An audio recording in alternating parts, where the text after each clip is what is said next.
दोस्तों हाल ही में मैंने एम्यूलेट नाम की एक ब्रिटिश हॉरर मूवी देखी है जो कि 2020 में रिलीज हुई थी और इस फिल्म को रोमोला गार्डिया ने डायरेक्ट किया है। एम्यूलेट को IMDb पे मिले हैं 4.7 stars out of 10। Rotten tomatoes पे इट्स 70% फ्रेश और इस फिल्म की मेटाक्रिटिक स्कोर है 64 आउट ऑफ 100। तो आज के इस वीडियो में हम और आप मिलकर एम्यूलेट मूवी की कहानी को ब्रीफली जानते हुए इस फिल्म के एंडिंग को भी डिस्कस करेंगे। नाउ वीडियो स्टार्ट करने से पहले मैं आपको बता दूं कि आप में से अब भी 46% ऐसे लोग हैं जो मेरी वीडियोस तो देखते हैं लेकिन उन्होंने चैनल को सब्सक्राइब नहीं किया है। तो प्लीज़ अगर आपको ये वीडियो पसंद आती है तो हमारे चैनल को सब्सक्राइब भी ज़रूर करें। So now with that said, let's roll the intro.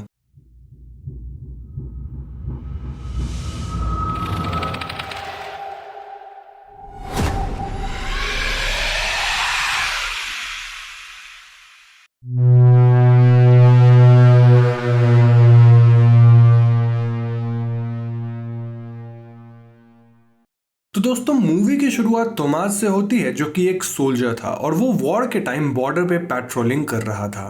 Tomas उस जंगल इलाके में अकेला था और उसे एक दिन जंगल में एक एम्यूलेट यानी कि ताबीज मिलता है जो कि जमीन में बरीड था। तभी सीन शिफ्ट होती है और हम तोमास को देखते हैं जो कि अचानक नींद से जागता है और हमें पता चलता है कि तोमास अपने पास्ट के बारे में सपना देख रहा था।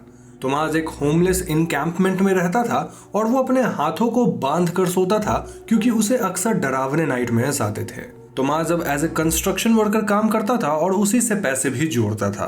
तोमास के एक और नाइटमेयर से हमें पता चलता है कि एक दिन बॉर्डर पर पेट्रोलिंग करते हुए उसके सामने एक औरत आई थी जो कि बॉर्डर पार करके अपनी बेटी के पास जाना चाहती थी, पर वो इतनी कमजोर थी कि वो तोमास के सामने ही बेहोश हो गई थी।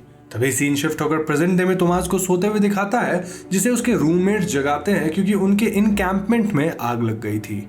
अब क्योंकि तोमास के हाथ बंधे हुए थे तो वो अपना सामान बड़ी मुश्किल से उठा पाता है, पर बाहर निकलते हुए उसे देर हो जाती है और तब तक वो सफोकेट हो चुका था। तोमास बेहोश होने लगता है और तभी उसके सामने एक नन आती है जिसका नाम सिस्टर क्लेयर था और वो तोमास को हॉस्पिटल लेकर जाती है। जब तोमास को होश आता है तो वो खुद को हॉस्पिटल में पाता है और नर्स उसे कहती है कि उसके बैग सिस्टर क्लेयर के पास हैं। हॉस्पिटल से जाते वक्त तोमास एक औरत को देखता है जो जमीन पे ही एक बच्चे को जन्म दे रही थी। खैर अगले दिन तोमास सिस्टर क्लेयर से मिलने चर्च जाता है और अपना सामान लेने पर सिस्टर क्लेयर उसे उसका सारा सामान तो दे देती है एक्सेप्ट फॉर हिज मनी, जो कि सिस्टर क्लेयर के हिसाब से तोमास के सामान में नहीं मिला था। तोमास वहां से निराश होकर जाने लगता है, पर सिस्टर क्लेयर तोमास को अपने साथ एक घर में ले जाती है जिसमें मागदा और उसकी बीमार मां रहा करते थे। सिस्टर क्लेयर का कहना था कि तोमास उस घर में रहकर घर की मरम्मत और मागदा की मदद कर सकता है और बदले में उसे रहने के लिए एक छत और खाने को खाना मिलेगा। तोमास पहले तो थोड़ा हिचकिचाता है पर फिर वो मान जाता है। सिस्टर क्लेयर तोमास को बताती है कि मागदा घर से ज़्यादा बाहर नहीं निकलती थी और वो हमेशा घर पर अपनी बीमार माँ की देखभाल करती थी क्योंकि उसकी माँ का मागदा का घर से जाना पसंद नहीं था। मागदा तोमास के लिए कुछ खाने को लाती है जो कि मीट से बना हुआ था और तोमास पहले इनकार करता है पर फिर वो खाने को एक्सेप्ट करके उसे खा लेता है। मागदा की माँ घर के टॉप फ्लोर पर रहती थी और उनके पास ज़्यादा वक्त नहीं था। इतना ही नहीं, एक सीन में हमें यह भी देखने को मिलता है कि मागदा की मां ने मागदा के हाथ को काट लिया था, यानी कि मागदा का अपने मां के हाथों अब्यूज भी होता था। खैर सिस्टर क्लेयर तोमास को वहां छोड़कर जाती है और हम व्यूअर्स देखते हैं कि रास्ते में वो एक गटर के पास तोमास के जोड़े हुए पैसे फेंक देती है। जी हाँ दोस्तों, सिस्टर क्लेयर ने तोमास को झूठ बोला था और वो तोमास को ट्रिक करके मागदा के घर भी ले आई थी, पर ऐसा उन्होंने क्यों किया वो हमें मूवी में आगे पता चलेगा। खैर तोमास को मागदा से पता चलता है कि उस घर में इलेक्ट्रिसिटी भी नहीं है क्योंकि मागदा की मां ने एक बार इलेक्ट्रिक सॉकेट में अपनी उंगलियां डाल दी थी और इसलिए मागदा ने इलेक्ट्रिसिटी का सप्लाई बंद कर दिया था। उस रात तोमास जब सोता है तो वो अपने हाथ बांध लेता है और सोते ही उसे अपने पास्ट के बारे में सपना आता है। इस सपने में हम व्यूअर्स देखते हैं कि जो औरत तोमास के सामने बेहोश हो गई थी उसका नाम मिरियम था और तोमास उसे अपने साथ अपने घर ले जाता है। वो मिरियम को उसके साथ कुछ दिन रहने के लिए सजेस्ट करता है क्योंकि उस वक्त बॉर्डर पार करने से सोल्जर्स मिरियम को शूट कर सकते थे। तभी प्रेजेंट डे में तोमास की नींद खुलती है और वो अपने रूम में चूहों की आवाज सुन पाता है।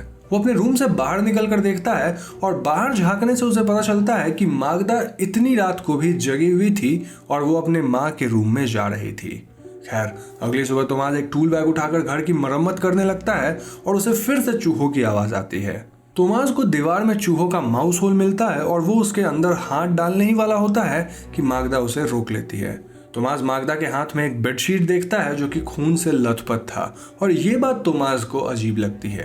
तोमास फिर से अपने काम में लग जाता है पर उसे टॉयलेट में एक क्रीचर मिलता है जो कि हाफ बैट और हाफ माउस था। तोमास उसे मरा हुआ समझकर उठाता है पर अचानक से वो क्रीचर चीखने लगता है और तोमास उसे मागदा के पास लेकर जाता है।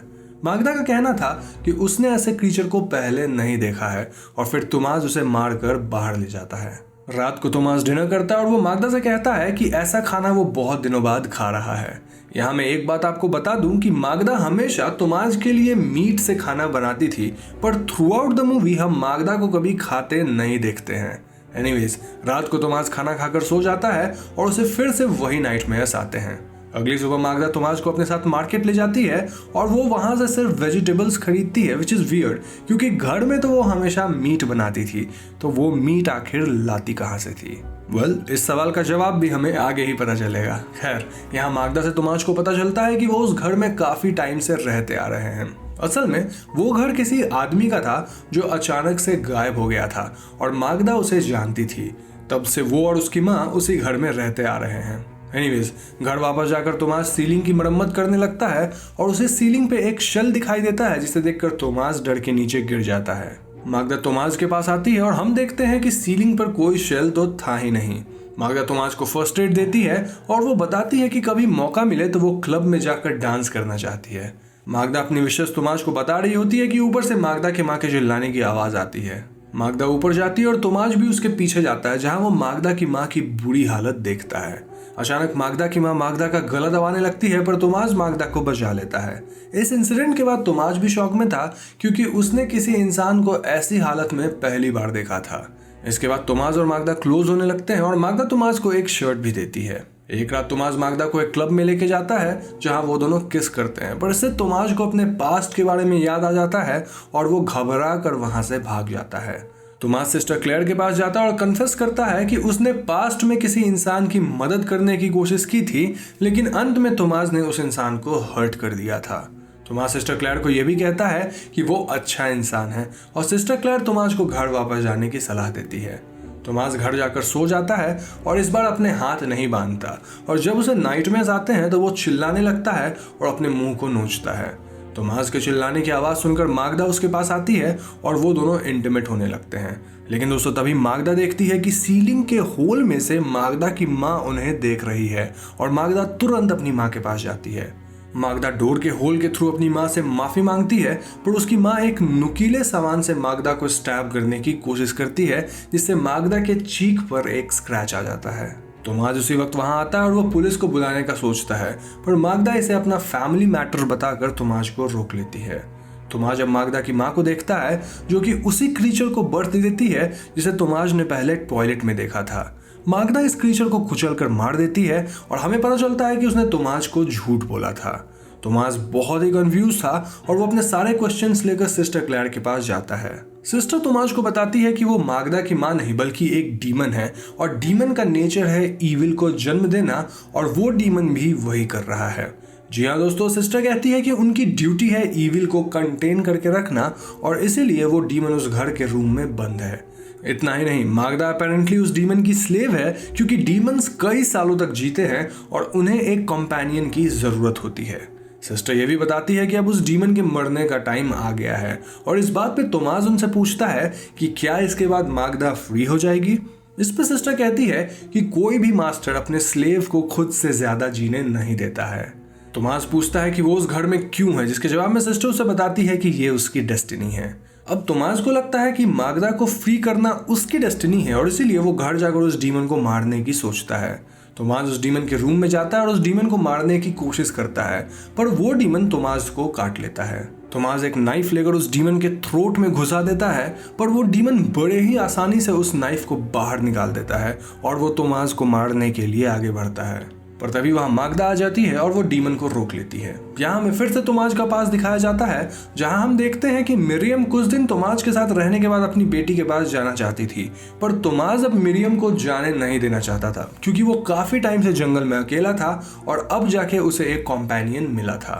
मिरियम तोमास के पास से भागने लगती है और तोमास बेचैन होकर मिरियम के पीछे भागने लगता है। तभी हम तोमास को प्रेजेंट डे में देखते हैं, जो कि ये सपना देख रहा था और हमें पता चलता है कि वो 2 दिन से बेहोश पड़ा हुआ है। जब तोमास की नींद खुलती है तो उसे सामने मागदा दिखती है और तोमास उसे कहता है कि वो उसे बचाना चाहता है और वो एक अच्छा आदमी है। लेकिन हम व्यूअर्स तोमास के पास्ट में देखते हैं कि तोमास ने मिरियम को सेक्सुअली अब्यूज किया था और इसी के नाइटमेयर्स तोमास को बार बार आते थे, जिससे वो भागने की कोशिश कर रहा था। इसी गिल्ट से पीछा छुड़ाने के लिए वो मागदा की मदद करना चाहता था। खैर, तोमास मागदा के साथ इंटीमेट होता है और फिर से सो जाता है और जब वो उठता है तो वो खुद को एक टब में पाता है। तोमास बहुत बीमार होता है और वो बार बार काले रंग की उल्टी भी करता है। तोमास बाथरूम से बाहर निकलकर सिस्टर क्लेयर को पाता है, पर अब वो नन के क्लोथ्स में नहीं थी। तोमास क्लेयर से पूछता है कि उसे क्या हो रहा है और क्लेयर तोमास को मिरर दिखाती है। मिरर देखकर तोमास को पता चलता है कि वो एक डीमन में बदल रहा है, क्योंकि मागदा के घर में रह रहे डीमन ने उसे काटकर इन्फेक्ट कर लिया था। अब क्योंकि तोमास एक डीमन बन रहा है तो क्लेयर उसे पूछती है कि उसे कैसा कंपेनियन चाहिए और तोमास सीधा मागदा का नाम लेता है। क्लेयर तोमास को याद दिलाती है कि कोई भी मास्टर अपने स्लेव को उससे ज्यादा जीने नहीं देना चाहता और इस बात को सुनकर तोमास घर जाता है और उस डीमन को मारने की कोशिश करता है ताकि मागदा उसकी स्लेव बन सके। उस रूम में तोमास को एक फटा हुआ न्यूज़पेपर मिलता है जिसे वो इग्नोर कर देता है और उसे रूम में एक डॉल भी मिलता है। तभी तोमास के पीछे वो डीमन आ जाता है, पर तोमास के हाथों में डॉल देखकर वो डीमन रुक जाता है। तोमास नोटिस करता है कि उस डॉल को दबाने से उस डीमन को पेन हो रहा था और इसी बात का फायदा उठाकर तोमास उस डीमन को मार देता है। लेकिन उस डीमन को मारने के बाद तोमास उस डीमन की बॉडी को चेक करता है और वो देखता है कि वो डीमन एक औरत नहीं बल्कि एक आदमी था। जी हाँ दोस्तों, असल में वो डीमन और कोई नहीं बल्कि वही आदमी था जिसका ये घर हुआ करता था। अगर आपको याद हो तो उस आदमी के बारे में मागदा ने तोमास को मार्केट में बताया था और तो और तोमास को उस रूम में जो न्यूज़पेपर मिला था उसमें भी एक आदमी के बारे में लिखा गया था जिसका नाम क्रिस्टोफर जनरल था और वो इसी घर में रहता था। क्रिस्टोफर जनरल ने अपनी वाइफ को मार दिया था ताकि वो अपनी बेटी से शादी कर सके, लेकिन जब उसे पनिशमेंट मिलनी थी तो वो अचानक से गायब हो गया था। असल में वो गायब नहीं हुआ था बल्कि एक डीमन में तब्दील हो गया था। मूवी में इस बात को प्रूव करने के लिए कुछ सीन्स हैं, जैसे कि तोमास को मिले टूल किट में सीजी इनिशियल्स का होना और मागदा का तोमास को वो शर्ट देना जो कि क्रिस्टोफर का था और क्रिस्टोफर की फोटो जो न्यूज़पेपर में आई थी उसमें भी वो वही शर्ट पहना था। खैर, जब तोमास इस बात को रियलाइज करता है तो वो शॉक में चला जाता है और एक रूम में पहुंचता है जहां एक बड़ा सा शेल रखा गया था। तोमास उस शेल के अंदर जाता है जहां एक अलग ही डिमेंशन था और इसके अंदर उसे कई साल पहले मिले उस एमुलेट में कार्व्ड औरत की मूर्ति मिलती है और असल में ये मूर्ति और किसी की नहीं बल्कि मागदा की थी। तोमास जब उस डीमन की तरह अजीब से क्रीचर को जन्म देने लगता है और यहाँ सीन शिफ्ट होकर मागदा को दिखाता है जो कि एक कार में थी। मागदा एक जंगल एरिया में होती है और रास्ते में एक शॉप में रुकती है जिसे असल में मिरियम चलाती थी और यहाँ मिरियम की बेटी भी होती है। मागदा उस शॉप से एकदम गंदे क्वालिटी का मीट खरीदती है और वो वहां से चली जाती है, पर जाने से पहले वो मिरियम के पास वो एमुलेट छोड़ जाती है। मागदा गाड़ी चलाती है और वो मीट गाड़ी के बैक सीट की तरफ फेंक देती है, जिसके कवर्स के नीचे से एक हाथ बाहर निकलकर इस मीट को ले जाता है और ये हाथ किसी और का नहीं बल्कि तोमास का था। मागदा अब हंसने लगती है और मूवी यहीं पर खत्म हो जाती है। तो दोस्तों, ये थी एमुलेट मूवी की कहानी and I am pretty sure कि इस मूवी की एंडिंग को देखकर आप थोड़ा सा कंफ्यूज जरूर हो रहे होंगे। तो allow me to explain everything.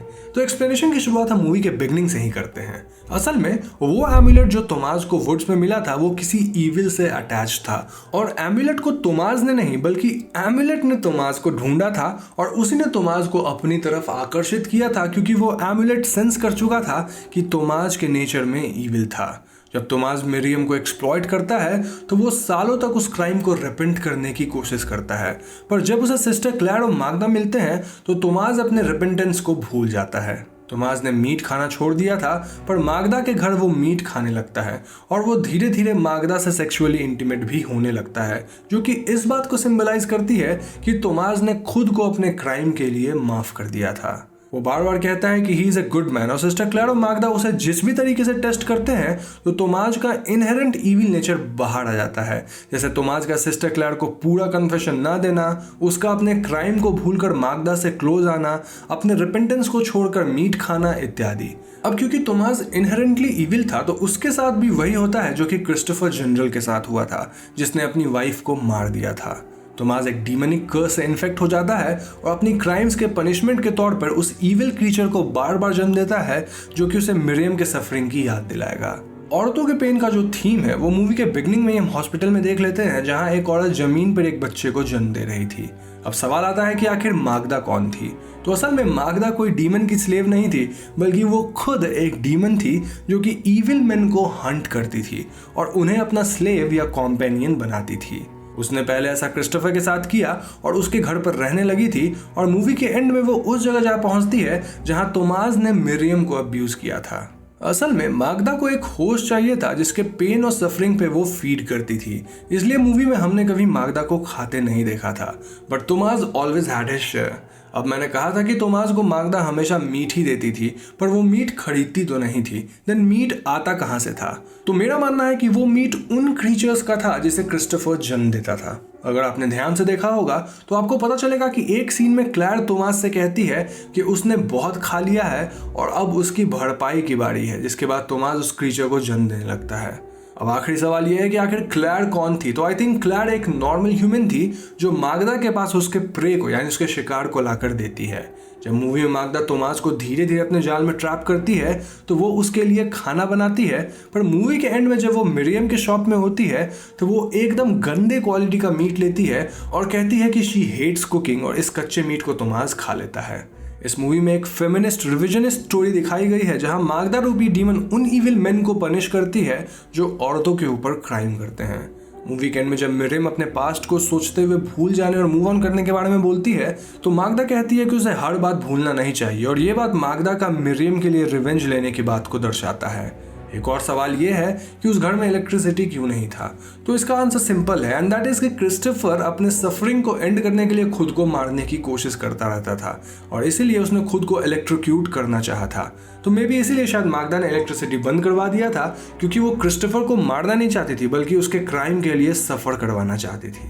तो दोस्तों ये थी मेरी कुछ observation and notes on the movie Emulate, और मुझे पूरी उम्मीद है आपको ये चीज़ें पसंद आई होंगी।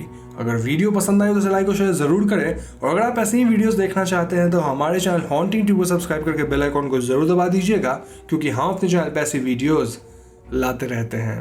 पीस।